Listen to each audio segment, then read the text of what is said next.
You're watching Badass Ladyfolk. I'm your host, Christine Stoddard. In this episode, I am so thrilled to welcome author, writer, poetess, fashionista, Marina Rubin. Thank you for having me, Christine. I love it here. Yeah, and I love having you here. You go with the whole ambiance, the colors, everything. I didn't even think of that. Yeah, purple, marigold. Marigold's like one of the characters in your story because you have a new-ish book, shall we say, a 2023 release, Knockout Beauty and Other Afflictions. Ta-da! For those who are watching the filmed version of the show, I'm holding up a little postcard for the book, which has a gorgeous cover. Thank you. Thank you. So tell me about these 17 stories of sex and travel and glamour and everything else. Drama.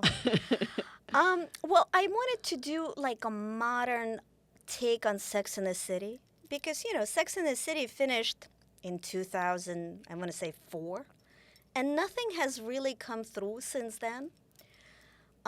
In terms of writing, I mean, I know Lena Dunham had done Girls on television, but in terms of writing, I haven't seen anything like that.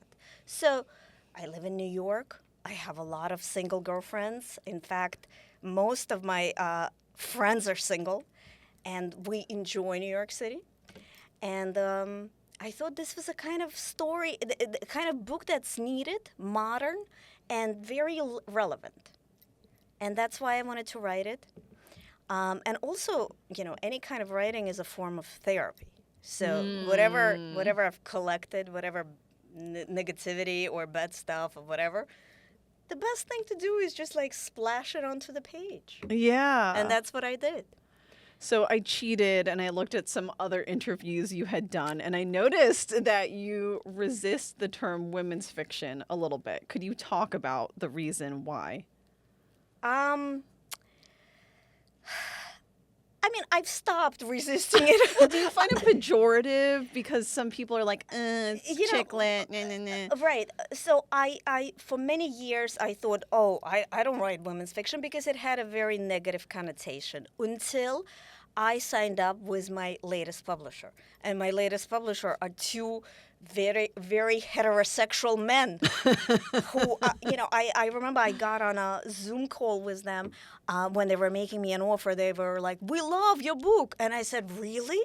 Because I anticipated that a publishing house that would pick me up would be all strong, independent women, fighting for the right to be strong and independent. And here I have two heterosexual kind of macho guys saying, "We love your book."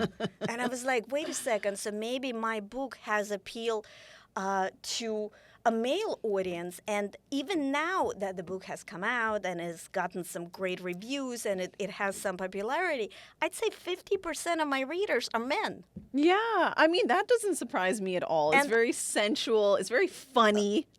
Right. And I'm not necessarily pushing the feminist agenda. I'm just a mirror. I'm just telling a story. And that story could be relatable to men and to women. Mm-hmm. So why pigeonhole myself into women's fiction?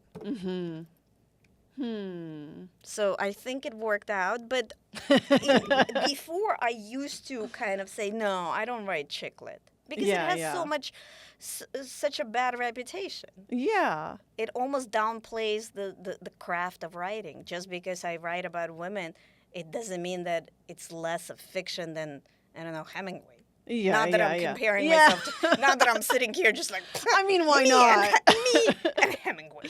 You do have such a way with words, of course, unsurprisingly, as a writer. And I guess, maybe this is speculation, it comes from you being bilingual, you being a poet as well. Could you talk about your love for language and how that came about? Well, English is not my first language. I was born in Ukraine, so my first language was Russian. Then I learned, when I was a girl in school, I learned Ukrainian. And then I immigrated to the United States where I learned English. Trilingual. Well, Russian and Ukrainian is not that much of a stretch. It's not like French or Italian, but, it is a different language. So when I started writing, first I started writing poetry.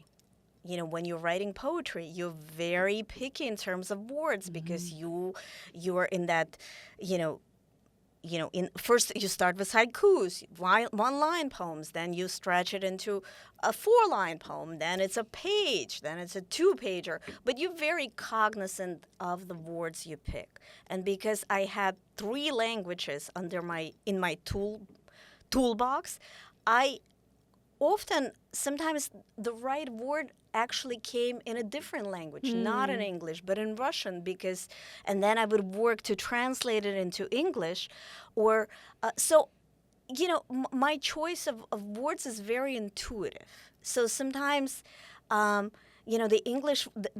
specific English word doesn't sound right, but the Russian does. So I would work hard to translate that Russian word into an English word with the same kind of meaning. And so then I moved from poetry to flash fiction. Flash fiction is short storytelling in an extreme short form where, I wrote an entire book of stories this small. But that's an entire story with a plot, a character development, a lesson, a moral, everything. So I was even more picky in terms of my words. It was all about the economy of language. So I love language, and I love three different languages because you get to choose. Maybe I should learn another one, but you get to choose the word that is most suitable for your emotion. With some of your references, I'm a little surprised that maybe you haven't picked up French or Spanish yet. I think of the story Jaula, for instance, which is about you summarize it. You tell. Which story, I'm sorry? Jaula, the Jaula. Jaula. Jaula. Okay, I'm thinking I- Spanish and I know, jaula, but cage. I'm thinking English, jaula. Okay. Yeah, this is the first story in the book, and it means cage. The background on that story, basically it's about a famous writer who comes to a very small town, and the entire writing community comes out to see him. And there's a young, struggling, attractive female writer who is in the crowd of people who comes to see him. The actual story was really based on a Russian writer who came to New York. But when you are in the writing circles, even you might be in New York, but the writing circles are very small. We all kind of know each other. We all attend the same poetry readings. We all attend the same book signings. We all try to approach the same publishers. So it's a small world. So instead of writing about a Russian writer coming to New York and, writing about the Russian Bohemia, I decided, let me put them all into a small town somewhere where they speak Spanish. just to change the setting a little bit. But the essential meaning of the story remains the same, that this young, struggling female writer is really pigeonholed into that role of a sex bot, and she gets recognition only in relation to this famous writer. And of course, it's all gossip, and none of it is really true, but she latches on to that opportunity and says, okay, if this is the only way to get some attention from the writing community, from the editors and the publishers, well, then I'm going to grab it. And it is kind of a feminist story and a story of empowerment, not necessarily women's empowerment, just empowerment where you take what you're given, because she's a knockout beauty. And in this case, it is her affliction because no one takes her serious. She's way too pretty to be a serious writer. So what she does is she takes that affliction and she turns it to her advantage. But the fact that I made the story into a Spanish-speaking setting, I just wanted to get away from the Russian setting. Okay. Although my editor said, you know what, you should have kept it Russian. But write what you know. right, but I wanted to like get away from what I know and make them all Spanish. Yeah, yeah. Well, I'm thinking of a less strong character, or maybe you have a different take. I'm thinking of the story Valentino about the optometrist. Yes. Could you talk about that story and why you portrayed the character as you did? That's actually a very popular story called Valentino. It's about I don't think of her as an optometrist. I think of her as a serious shopaholic. The fact that she's an optometrist is just I needed to give her a profession. So why not an eye doctor? But the key to this story is that she's a shopaholic, but in reality, she's a lonely single woman who is, involved in this torrid affair with a married man. And, she has an affair and then she shops. She shops and she has an affair. And you're right, she is not the weakest character, but she's a weak person in terms of resilience, in terms of love for herself. And, I'm not. This is just a period in her life. I wouldn't say that she this is her entire life. This is just a certain segment of her life. I think when that story ends, when she has the realization, and I don't want to do a spoiler alert, but okay, yeah, I that's will. true. Let's not give away too much. When she realizes what is happening, at that charity event when she's wearing the red Valentino, and she understands what, in a metaphorical way, she suddenly has an epiphany of what her life is. I think the next day when she hits the rock bottom, from that point on, there's nowhere lower to go but up. Right. So I think she will be going place. She'll probably be, finishing off that affair, and maybe she'll stop shopping. Yeah. Huh. Another incredible story that has a turn maybe is and now I can't remember the title, but the nose job, LGBTQ synagogue. Yes. What is the name of that story? You can live with this nose. Yes. Really? Yes. That story was meant as an inspirational story. I do. I love self-help books. I always read about Tony Robbins books, or right now I'm reading a book called In the Company of Women, where somebody interviewed 100 most influential women in America, and asked them questions like, what is your biggest fear? How did you? What does success means to you? So I love inspirational stories from real life. And that particular story, You Can Live with This Nose, was meant as an inspirational story for other people. You need to be looking beyond your nose. And because I'm very supportive of the LGBT community, I have close personal friends who are members of the LGBT group. And, someone who's very close to me is actually a president of an LGBT organization. So she has invited me to the synagogue, which is again another thing. Wait a second, a synagogue for LGBT people? We're living in 2023, right? Where everything is possible, and especially in New York, where communities are accepting of just who you are. So that story was, a rather shallow woman is there. A very shallow woman is there, and she's concerned about her nose, and she wants to get a nose job. And she's so wrapped up in her beauty routine that she fails to look around her and understand that, wait a second, she's in an LGBT synagogue where there are people who are really transitioning, who are cutting body parts off, who are, changing their and forgive me, I don't know the exact vocabulary of, what is being cut off or, remolded to to fit the new to fit the idea of what makes that person more authentic. Right. and that's how the story ends, that her friend points out to her that you should look around you. You should see beyond your nose, because you can live as that nose, but there are people around you who might not be so comfortable in their own bodies, but your nose is just fine. Yeah. Something that I really appreciate about the collection overall is, even with the inspiration and the positivity and the lessons, the stories are never corny. They're always adult stories. They're always comedic in some way.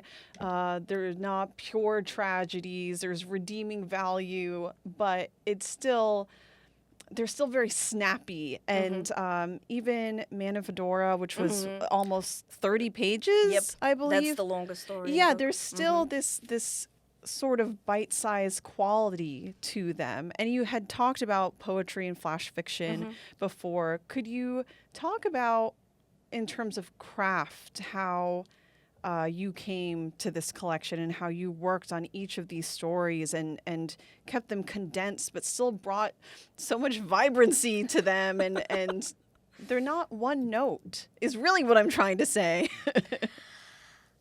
Well, because I'm so cognizant of the economy of language, I almost feel like I can't impose on the reader, and I can't take more time than the average reader will allow me. I'm a reader myself, so I really resent when I pick up a book and it drags on. Resent that because I love to read. I love good literature, but when it's dragging and it's driving me crazy and I'm sleeping on it while turning the pages, it's not cool. So I was writing with that in mind. Right. I want to entertain my reader. I want to make them think. I want to make them happy. I want to make them laugh. So humor is really important to me. I also want to make them think, and I don't want to impose too much on their time. So every story that I wrote, even the long ones, even the long passages were there to entertain. Even the long passages had the humor and had the story, had the plot. They weren't just like meaningless musings and, whining and stream of consciousness. They were there on point. Yeah. And that was important to me. Recently, and I read a lot of like award winners. Unfortunately, they're the worst because didn't this book win an award? Right. I was reading an award winner of some, I don't remember, not like a Pulitzer, but okay. a smaller award. And I was reading it, and I was like, I decided, you know what, I'm going to learn. I'm going to learn from the best. And I'm reading, and like I'm on page 10, I'm reading, I'm on page 20, and somewhere on page 21, I had to put it down and ask myself a question. Is this in English? Oh, no. Yes, because it was English words. It was English sentences, but none of it made any sense. Yeah. So I don't know. It felt like somebody had written this book in French, then put it through Google Translate. And, sometimes Google Translate is not a perfect translation. Yeah, it's kind of like, what? I see English words, but what? And that was one of those books. So what is your writing routine as somebody who really respects your reader's time? I imagine you respect your own time. Believe it or not, I have less respect for my own time because I do about 1 billion revisions. Yeah. I write a page, then I print it out, then I go through it, and then with a pen.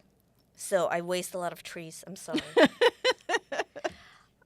I go through it with a pen. I cross out everything I don't like. I change it on my computer. I print it out again. I leave it to hibernate for like overnight. Then in the morning I pick up that page, and I'm like, cross out some more. It's painful. Yeah. It's painful. I go through 1 billion revisions, 1 billion. And then even when the story is fully written, and I'm like, okay, I leave it out. I leave it for a week. Then I come back after a week, and I print it out, and it's the same thing. But in my defense, there's a great writer, Lori Moore. She's like the queen of short story. So I saw her at the 92nd Street Y a couple of years ago. And somebody asked her a question. It was like full audience. Somebody asked her a question about revisions. How many revisions? And she said the same thing. She said, I go through 1 billion revisions. And sometimes, and she actually said, I couldn't stop laughing. She said one time, even when the book comes out, it's already printed. She said one time I walked into Barnes & Noble, picked up my own book, opened and read a random story, and I was like, this needs a period.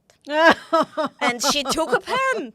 She's in Barnes Noble. She took a pen and she put a period there. And she even made she said, edited by the author. Imagine you already, like, the book is already in a bookstore and you're still like, this needs a period.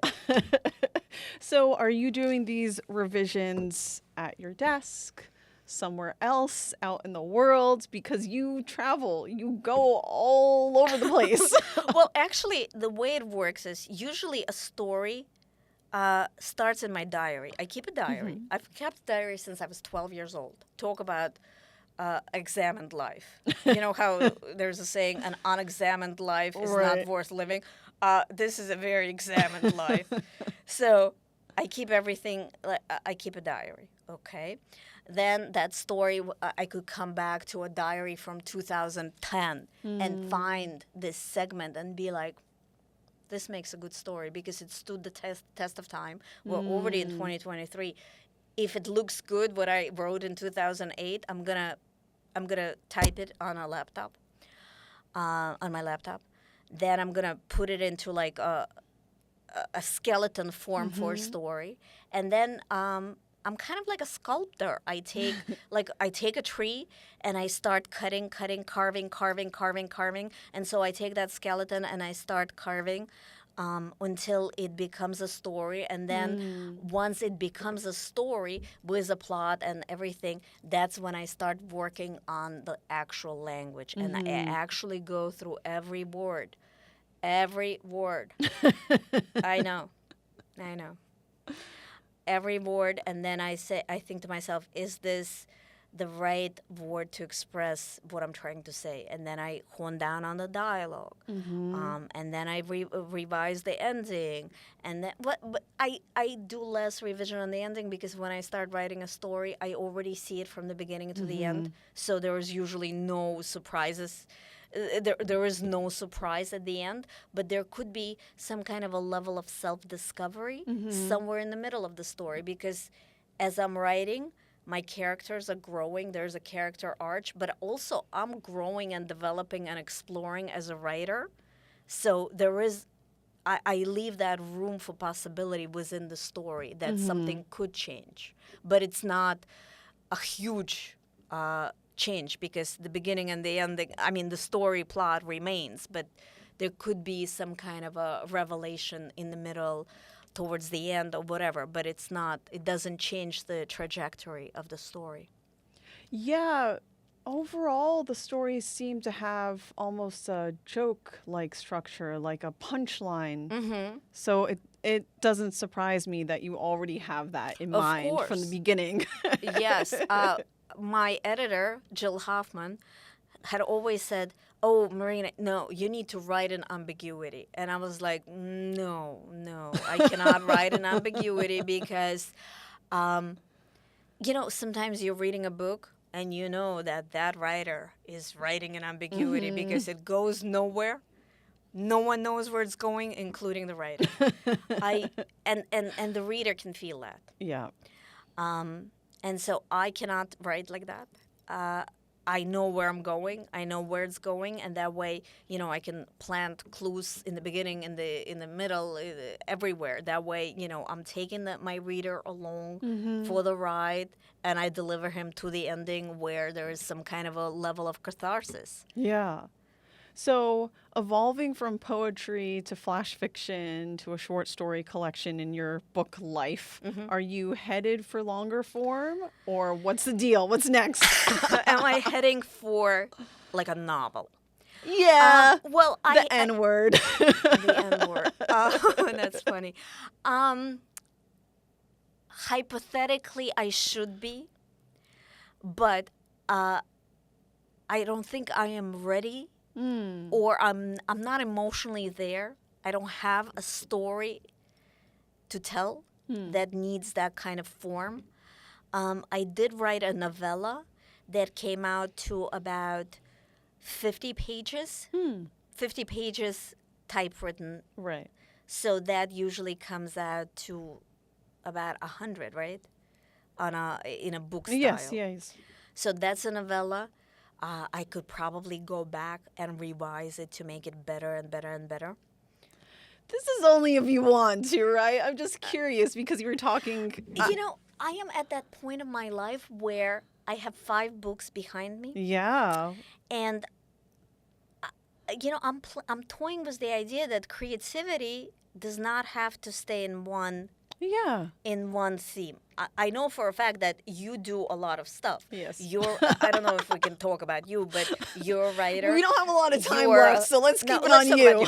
You're a writer. You're a filmmaker. You do theater. You do stand-up. I think you do fashion.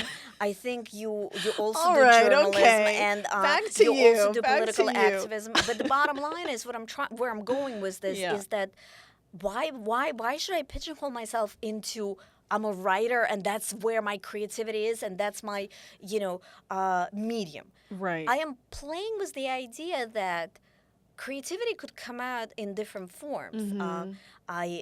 Recently I've been very much into like fashion design. Right. I've been like into hat making, and it really comes out extraordinary. And I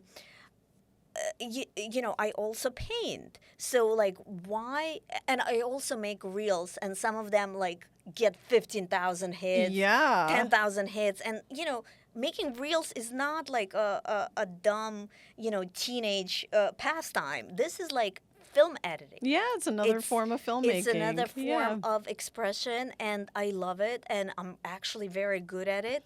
And I put my, creative pursuit into it, and I'm like, this is cool. And I almost don't feel like I need to be writing a new novel or whatever, because wait a second, my creativity is satisfied with other forms. Yeah. I mean, who knows? Tomorrow I could start singing, for crying out loud. I won't. I will not, because who knows? I don't have the voice for it. No, but I completely agree with you that there is this pressure, and I don't know if it's capitalism, I don't know if it's the educational system here, that there is this idea that you start at one point and you need to have an objective and you build up to whatever that objective is. Right.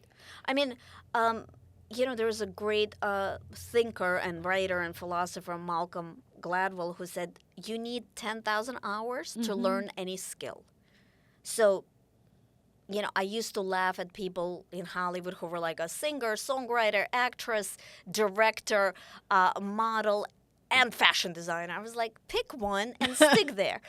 Until now, when I realized, wait a second, no. I mean, if you're a creative person, it doesn't matter what form you are working in. It doesn't matter what your medium is, as long as you're expressing your vision. Yeah. And that's how I feel right now. Maybe it's laziness talking that says, you know what, I don't want to sit down at my laptop and, as Hemingway said, there's nothing to writing. All you do is sit at a typewriter and bleed.